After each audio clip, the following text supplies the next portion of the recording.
হেল Gates অর্থাৎ নরকের দরজা। এখানে যে একবার যায় সে জীবিত বা মৃত কখনোই আর ফিরে আসেনি। নেভি সিল থেকে চায়নার ডেল্টা ফোর্স কেউই মুক্ত করতে পারেনি এটাকে, কারণ সেখানে মানুষের পা পড়ে না, আর সেখানেই শয়তানের রাজত্ব। আর এই শয়তানের অপর নাম অংমার। একদিন এই শয়তানের রাজত্বে ঢুকে পড়ে এক চীনা ট্রলার, আর এখানেই ঘটে যায় এক নতুন টুইস্ট। শুরু হয় এক দুর্ধর্ষ মিশন। আজ বলছিলাম 2016 সালে মুক্তি পাওয়া crime action thriller movie operation Mekong.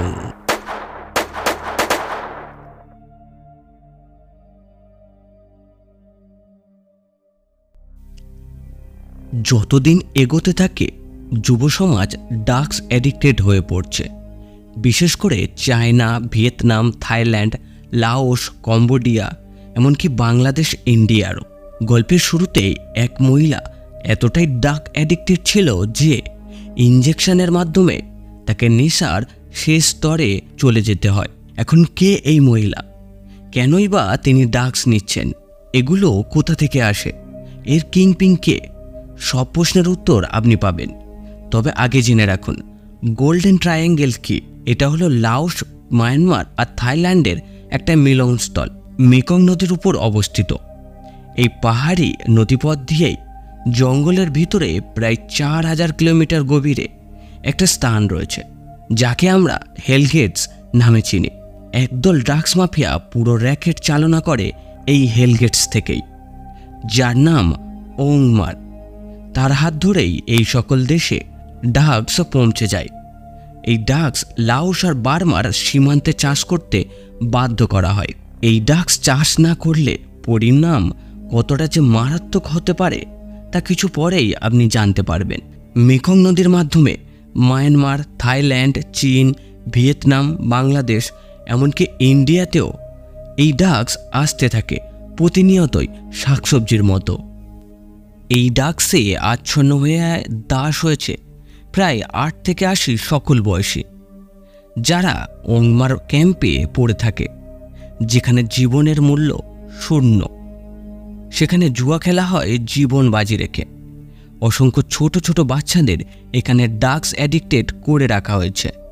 সঙ্গে দেয়া হয়েছে AK-47 মতো মারাত্মক কিছু বন্দুক, যাতে ভবিষ্যতে তারা এই গ্যাংকে আগলে রাখতে পারে। 2011 সালে এক চীনা মালবাহী জাহাজ চীন থেকে মায়ানমারের উদ্দেশ্যে যাত্রা করে। পথের দূরত্ব কমানোর জন্য ঢুকে পড়ে মেকং নদীর আরও গভীরে। তারা যত যেতে থাকে ততই জঙ্গলের গভীরে পৌঁছে যায়। অবশেষে তারা এসে পড়ে সেই খতরনাক হেলগেটসে। সেখানে তাদের দেখে ফেলে ওংমার সিকিউরিটিরা, যার ফলস্বরূপ ওই জাহাজের 13 জন ক্রু মেম্বারদের নৃশংসভাবে হত্যা করে মেকং নদীর জলে ভাসিয়ে দেয়া হয়।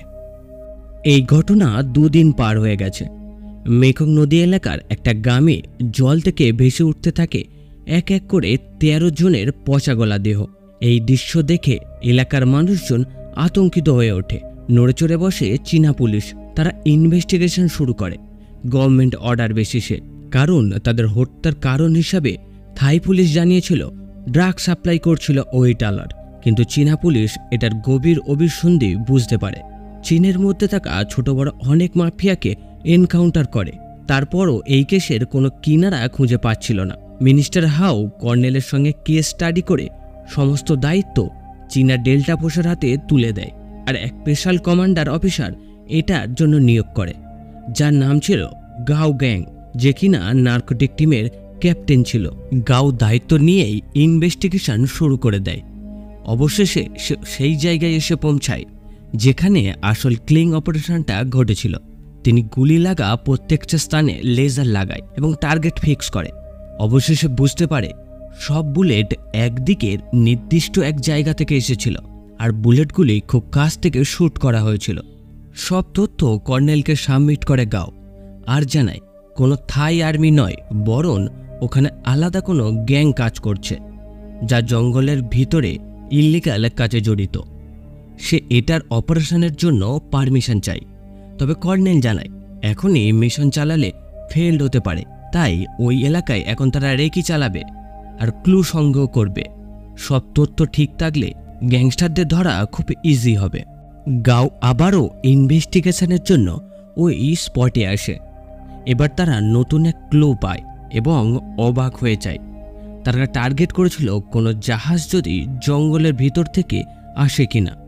তবে তারা বুঝতে পারে ওই জায়গাটা দুটো ভাগে ভাগ হয়ে গেছে, একটা চীন আর একটা থাইল্যান্ডে গেছে। সে তড়িঘড়ি করে থাইল্যান্ডে আসে আর মিট করে থাই কমান্ডার ফ্রেন্ড ফ্র্যাঙ্কের সঙ্গে। ফ্র্যাঙ্ক এই ইনভেস্টিগেশনের অংশ হয়। সে একদিন একটা সাসপেক্টকে ফলো করতে থাকে যে কিনা জঙ্গলের ভিতর থেকেই এসেছিল। তবে তাকে ধরার আগেই ট্রেনের মধ্যে এক গ্যাং তাকে তুলে নিয়ে যায়। রাস্তায় তাকে ফলো করলে ওই গ্যাং জ্যামে পড়ে। ফ্র্যাঙ্ক সামনে থাকা গাড়িটাকে ধাক্কা মারলে পুলিশের সঙ্গে ঝামেলায় জড়িয়ে পড়ে এবং সেই সুযোগে সেই সাসপেক্ট পালিয়ে যায়। কিন্তু তাকে কৌশলে কোনো একটা গলিতে ফ্র্যাঙ্ক তাকে ধরে ফেলে। এখন ফ্র্যাঙ্ক তাকে আলাদা গোপন জায়গায় এনে জিজ্ঞাসাবাদ শুরু করে। তবে সে কিছু জানাতে চাইছিল না। তার পায়ের শিরা কেটে দেয় ফ্র্যাঙ্ক। বেচারা মৃত্যুর ভয়ে সব বলে দেয়। সে জানায় পুরো মেকং নদী জুড়ে একটা ড্রাগস র্যাকেট কাজ করে চলেছে, যার মাথা ওংমার। Thailand, Myanmar, Vietnam, Cambodia, Laos, চীন, বাংলাদেশ প্রভৃতি দেশে ড্রাগস সাপ্লাই করে এই ওংমার। এই ড্রাগসের প্রতি চালান বাজার মূল্য প্রায় 70 কোটি থাই। ওংমার নিজে একজন মায়ানমারের সিটিজেন হলেও লাওস আর থাইল্যান্ডের সিটিজেনশিপ নিয়ে রেখেছে। এই সব তথ্য গাও গ্যাংয়ের মাধ্যমে কর্নেলের কাছে আসে। এই গ্যাংকে শেষ করার জন্য কর্নেল লাওস, ভিয়েতনাম, থাইল্যান্ডকে সঙ্গে নিয়ে একটা মিটিং অ্যারেঞ্জ করে আর সকলের একটা চুক্তিপত্র স্বাক্ষর করে।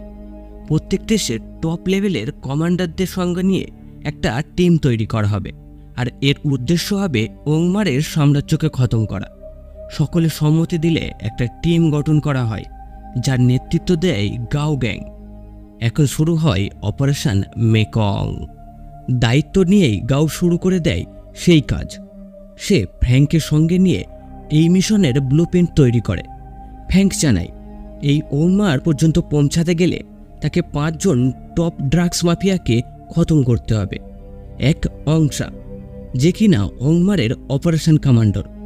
আশেপাশে কোনো গ্যাং যদি মাথাচাড়া দেয় তবে তাকে শেষ করে লুটপাট চালানোই হলো তার কাজ। 2 নম্বরে আছে শানকি, যে কিনা ওংমারের ক্যাম্পের প্রোটোকলের দায়িত্বে আর ছোট ছোট বাচ্চাদের ধরে এনে এখানে ভবিষ্যতের ড্রাগস আর্মি বানানোই ছিল তার কাজ। 3 নম্বরে আছে ইথা, যে কিনা বিজনেস হ্যান্ডেল করে আর সব জায়গায় অর্ডার মতো ড্রাগ সাপ্লাই করে।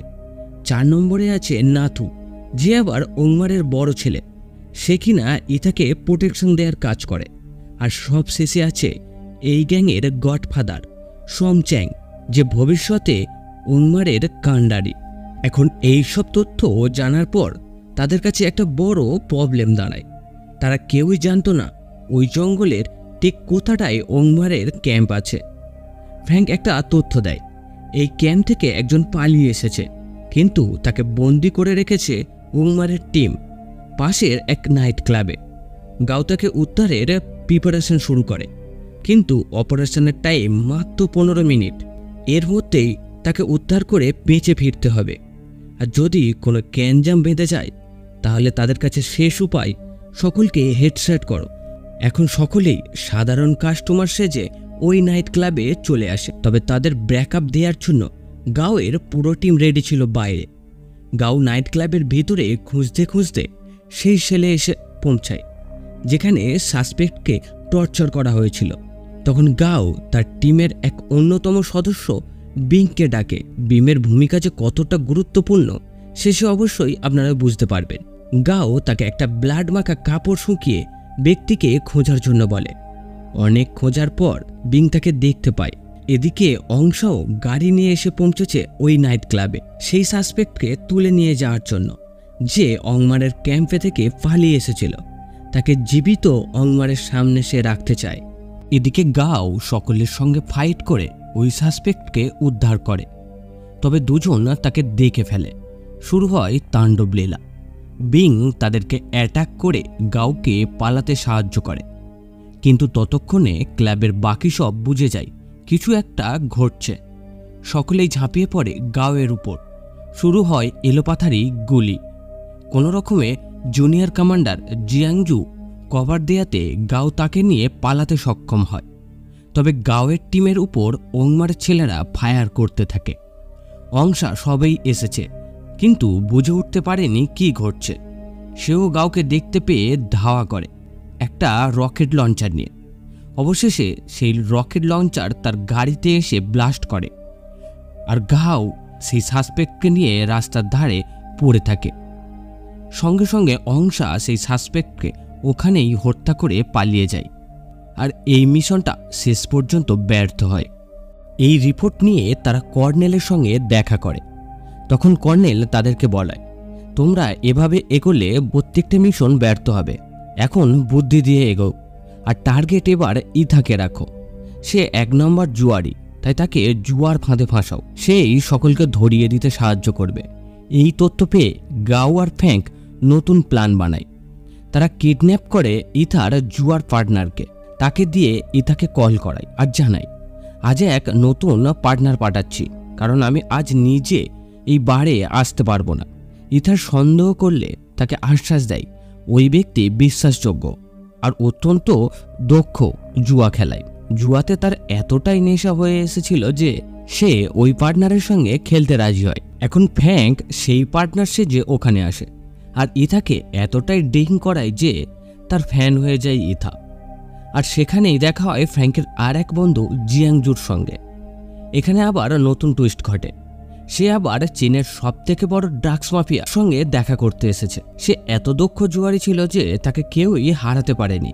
এই কথাটা শুনে ইথা জ্বলতে শুরু করে। সে প্ল্যান করে এই চাইনিজ গ্যাম্বলারকে সে হারিয়ে প্রচুর টাকা হাতাতে পারবে। সেই মতো ইথা ফ্র্যাঙ্ক আর জুয়াংজোকে নিয়ে সেই চীনা গ্যাম্বলারের কাছে আসে, অর্থাৎ গাওয়ের কাছে। এখানে সেই গ্যাম্বলার হলো গাও নিজেই। গাও এতটাই অর্থ দেখিয়ে বোঝাতে চাইছিল যে সে সেই লেভেলের ধনী আর জুয়াতে ততটাই এক্সপার্ট। তখন গাও জুয়া খেলতে খেলতে জানায়, আমি এখানে জুয়া খেলতে এসেছি শুধুমাত্র একটা বাহানা। এর আড়ালে আর একটা কাজ করতে এসেছি। আমি এখানের ড্রাগস ডিলার থেকে 500 কোটি টাকার ড্রাগস কিনতে চাই, কিন্তু সেরকম কোনো ডিলারকে পাচ্ছি না। এটা শোনার পর ইতার চক্ষু ছানা বড়া হয়ে যায়, কারণ এত বড় অর্ডার তারা কোনোদিনও পাওয়া তো দূরের কথা, শোনেইনি। তাই এটা সাপ্লাই দেওয়ার জন্য ইথা আগ্রহ দেখায়। গাও এটাতে রাজি হলে ইথা ওই 3 জনকে নিয়ে এক গোপন আস্তানাতে আসে।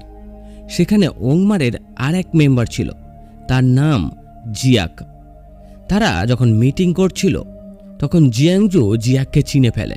জিয়াক কিন্তু তাকে চিনতে পারে না। তার মধ্যে প্রতিশোধ নেবার আগুন দাউ দাউ করে জ্বলতে থাকে।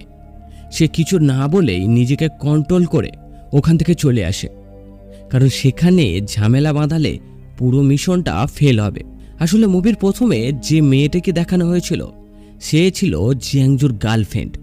তিনি পেশায় একজন বার ডান্সার ছিল।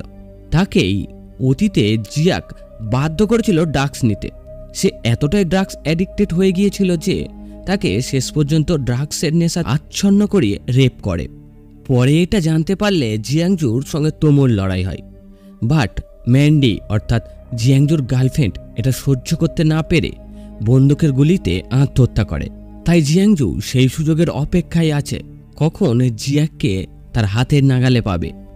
এখন জিয়াক ওংমারকে কল করে জানায় একটা পার্টি এসেছে যে কিনা 500 কোটি টাকার ড্রাগস কিনবে। এটা শুনে ওংমার তো পুরোই পাগল অবস্থা। এত বড় ডিল সে তো আগেও পায়নি। সে রাজি হলেও ভাবতে থাকে এত বড় ডিল হয় তাকে কিং বানাবে, না তো পথের ভিখারি করে ছাড়বে। থাইল্যান্ডের সবথেকে বড় শপিং মলে তাদের ডিলটা অ্যারেঞ্জ করা হয়। এই মলে গাও যেমন তার পুরো কমান্ডো টিমকে চারিদিকে ছড়িয়ে রেখেছিল, তেমনি ওংমারও তার ছেলেপুলেদের চারিদিকে কাস্টমার সেজে ছড়িয়ে দিয়েছিল। এখন জিয়াক জানায় এই ডিলটা হবে লাইভ, অর্থাৎ আমরা লোকেশন জানিয়ে দেব।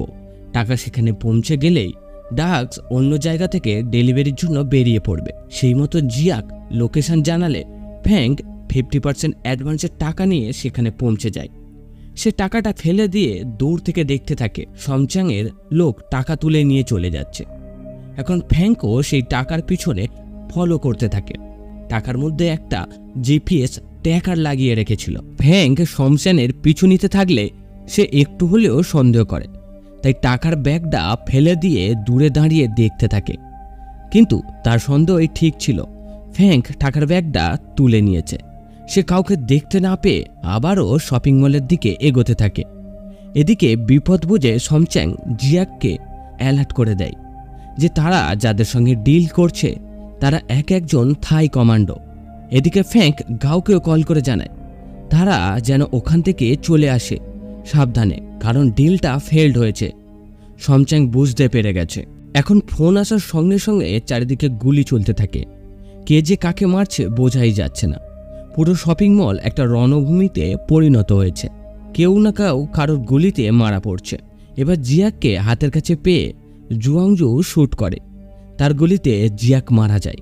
তবে অংমারের সেই একটা ছোট্ট খুদে তার মেশিন গান বাইর করে জিয়াংজুরকে ঝাঁঝরা করে দেয়। অন্যদিকে গাও এত বাধা কাটিয়ে শেষ পর্যন্ত অংমারের বড় ছেলে নাথুকে জীবিত অ্যারেস্ট করে। এইসব ঘটনার পর সমচ্যাং ক্যাম্পে ফিরে আসে আর অংমার প্রচণ্ড রেগে যায়।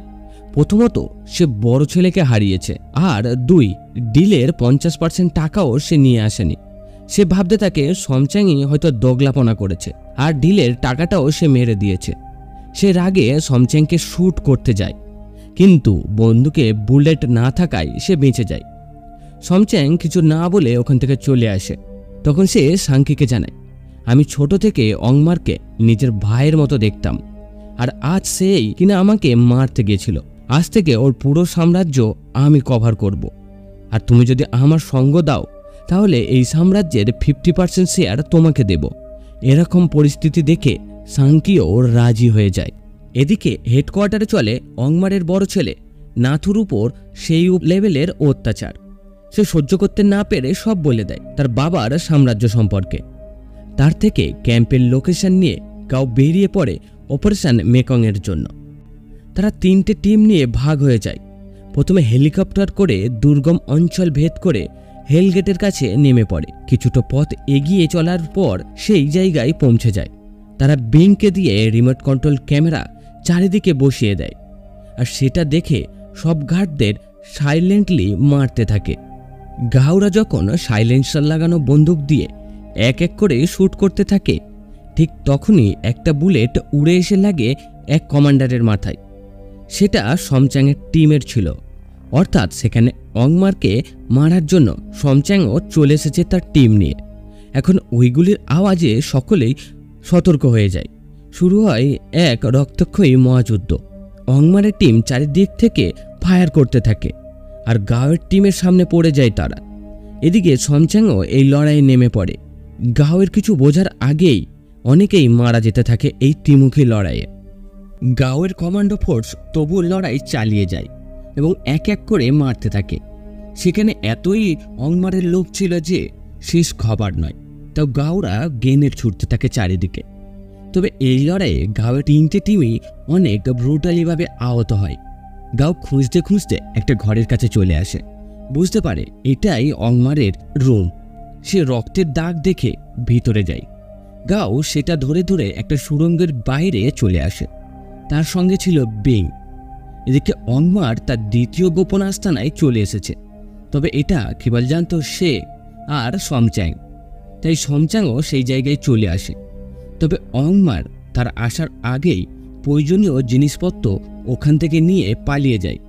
সে ফেলে যায় কয়েক হাজার হাজার কোটি টাকার অর্থ এবং সোনাদানা। তবে কিছু পথ যাওয়ার আগেই সমচ্যাং তাকে দেখে ফেলে আর পিছন থেকে শ্যুট করে। এতে অংমার মারা না গেলেও আহত হয়। তারা একটা মাঠের ওপর দিয়ে পার হয়ে যায়, কিন্তু সমচ্যাংয়ের আর্মি যখন সেখান থেকে যায়, মাইনে পা লেগে পুরো ব্লাস্ট হয়ে তারা মারা যেতে থাকে। আসলে ওই পুরো মাঠটা জুড়ে মাইন পোতা ছিল। গাও ওই জায়গায় চলে আসে, কিন্তু মাইনের জন্য আর আগে যেতে পারে না। তার প্রাণের চেয়েও প্রিয় আর্মি বিংকে পাঠায় মাইনগুলোকে ব্লাস্ট করে অপরাধীকে ধরতে। সে অর্ডার মতো বিং ছুটতে থাকে আর এক এক করে মাইনগুলো ব্লাস্ট হতে থাকে। যেহেতু বিংয়ের হাইট কম এবং সে খুব দ্রুত দৌড়াচ্ছিল, তাই মাইন ব্লাস্ট হলেও তার কিছু হয় না। তখন সব মাইন ব্লাস্ট হয়ে গেলে গাও চলে আসে তার দিকে। তবে তার পিছু নেয় সমচ্যাং আর অতর্কিতে হামলা চালাতে থাকে। গাও সেফ জায়গায় চলে গেলেও বিং ব্যর্থ হয়। সে বুলেটের আঘাতে ওইখানেই মারা যায়। এতে গাও খুব ভেঙে পড়ে, তবুও হাল ছাড়েনি, সামনে এগিয়ে যায়। সমচ্যাং তার পিছু নিলে এক এক করে তার মেম্বারদের মাথার খুলি বুলেটে উড়ে যেতে থাকে। আসলে গাওকে ব্যাকআপ দেওয়ার জন্য সেখানে আগে থেকেই একটা টিম তৈরি ছিল। এই কভার নিয়ে গাও এগিয়ে যায়। সে কিছুটা দূরে গিয়ে দেখে অংমার তার আহত দেহ নিয়ে নদীর ধারে পড়ে আছে। সে তাকে ওখানেই অ্যারেস্ট করে সঙ্গে নিয়ে আসে একটা বোটে করে। ঠিক তখনই সমচ্যাং তার পিছু নেয়। সেও আর একটা বোটে করে তার পিছু ফলো করতে থাকে। তবে গাওকে কভার দেওয়ার জন্য সেই যুদ্ধে নেমে পড়ে ফ্যাং। সেও একটা বোট নিয়ে সমচ্যাংয়ের সঙ্গে লড়াই শুরু করে। এদিকে একটা হেলিকপ্টার তাদের রেস্কিউ করার জন্য চলে আসে। সেটা দেখে সমচ্যাং ফায়ার করতে থাকে। তখনই ফ্যাং তার রোবটের সঙ্গে সমচ্যাংয়ের রোবট অ্যাক্সিডেন্ট করায়, যার জন্য একটা বিকট শব্দে ব্লাস্ট হয়ে যায়। এতে সমচ্যাং মারা যায়। আমরা দেখে এই যুদ্ধে ফ্যাংও মারা গেছে। সেই রেস্কিউ হেলিকপ্টার করে গাও আর অংমারকে জীবিত ধরে আনে। তাদের মিশন কমপ্লিট হলে ফিরে আসার জন্য সকল দেশবাসী ওয়েট করতে থাকে। তবে কেবলমাত্র একজনই ফিরে এসেছিল, সে হলো গাও। বাকি সকলকে সরকার শহীদ বীরের খেতাব প্রদান করে আর কমান্ডার বিংকে বীরচক্র প্রদান করে। এর সঙ্গে সঙ্গেই সত্য ঘটনা অবলম্বনে তৈরি এই মুভিটি শেষ হয়ে যায়। তো বন্ধুরা, এক্সপ্লেনেশনটা কেমন লাগলো অবশ্যই জানাবেন। সঙ্গে একটা কমেন্ট লাইক করতে ভুলবেন না। Thank you.